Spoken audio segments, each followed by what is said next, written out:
Hi everybody and welcome to the channel. In this lesson, we will learn how to say days of the week in Turkish.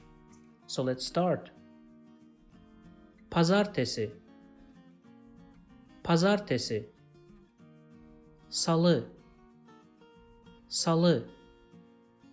Çarşamba, çarşamba. Perşembe, perşembe. Cuma, cuma. Cumartesi, cumartesi. Pazar, pazar. Now let's see them in examples.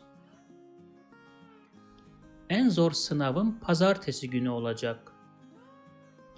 En zor sınavım pazartesi günü olacak. Now pay attention to the fact that you don't necessarily have to use the word günü after the weekday. You can use it or just ignore it. There will be no loss of the meaning. Therefore you can say pazartesi günü or just pazartesi.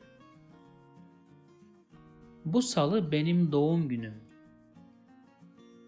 Bu salı benim doğum günüm. Çarşamba perşembeden önce gelir. Çarşamba perşembeden önce gelir. Perşembe haftanın en sıkıcı günü. Perşembe haftanın en sıkıcı günü. Cuma herkesin sevdiği bir gün. Cuma herkesin sevdiği bir gün. Cumartesi eğlence ve alışveriş günü. Cumartesi eğlence ve alışveriş günü. Pazar günü evde kalmak istiyorum. Pazar günü evde kalmak istiyorum.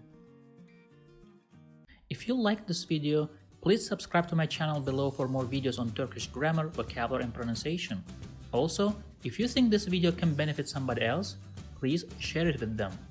Last, if you have any comment or request, please provide your feedback in the comment section below and I'll do my best to respond as soon as possible.